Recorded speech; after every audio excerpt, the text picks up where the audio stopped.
Okay, well, I hope you've gotten out your charts for autumn leaves. That's what we're going to be doing now. And on this initial pass, I'm going to be doing a straight 4 to the bar rhythm part, and I'm going to voice this exclusively out of the E shape and the C shape, because I want to show you how beautifully those two shapes work together in this type of progression. In addition, for the C shape, I'll tell you in advance that I'm going to consistently be voicing all these C bass shape 7th chords with their fifths in the bass. So in other words, as I finger the D7th out of the C shape, instead of fretting the 5th string, I will fret the 6th string. And I'll do that consistently. And the reason I'm going to do that is, when you think about it, when you voice 7th chords out of the E shape, you end up voicing on the 6th, 4th, 3rd, and 2nd strings. And when you voice 7th chords out of the C shape and put the 5th of the chord in the bass, you end up voicing on the same 4 strings, 6th, 4th, 3rd, and 2nd. So you get a very smooth, kind of homogeneous texture as you move between the E bass shapes and the C bass shapes. Okay, so here is Autumn Leaves. So, 1, 2, 3, 4, 1, pa, bum, doo. Ba bum bum bum bum. Bum bum bum bum. Bum bum bum bum. Ba dum bum bum. Ba dum bum bum bum. Ba bum bum bum. Bum bum bum bum. Bum bum bum dum. Ba dum bum bum. Bum bum bum bum. Bum bum. Bum bum. Bum bum bum bum bum bum bum. Bum bum bum. Bum bum. Bum bum bum dum.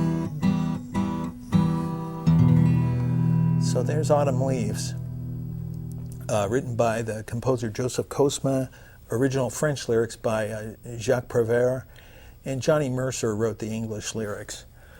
So I'll just name the chords as I work through the progression this time, and starts on A minor 7 E shape, D7 out of the C shape, and that's a roll-up move. We did that, I believe, in Home on the Range. Roll that ring finger up. D7 out of the C shape to G major 7 out of the E shape, and that's a little finger slide down 1 fret. Yeah.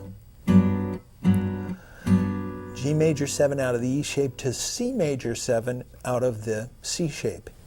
And as it happens, your little finger is already in precisely the place it needs to be to play a C major 7 out of the C shape. So you just pivot around that little finger.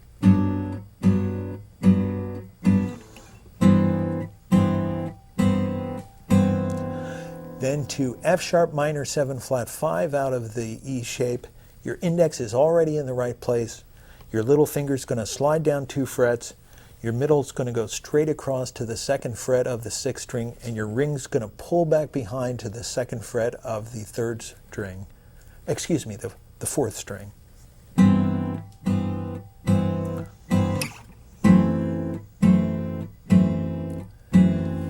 Then B7 with a 5th in the bass. Your middle finger is already there to E minor 7.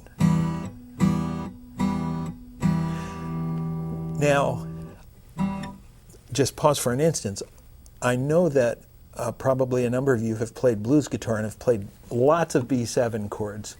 And I used to think, B7, wow, you know, what a different fingering. It's just not like anything else. And then I realized it's really just a C shape, move down 1 fret, And using the open B string, you know, there's the upper root. It just looks different because you tend to finger it like this. So that B7 chord does derive from the C shape. Resolving to E minor, so that much repeats. A minor 7, roll up for D7, little finger down 1 fret for G major 7, pivot on little finger for C major 7, slide down for F sharp minor 7 flat 5 to B7, E minor 7. Now in the bridge, the progression sort of backs up on itself.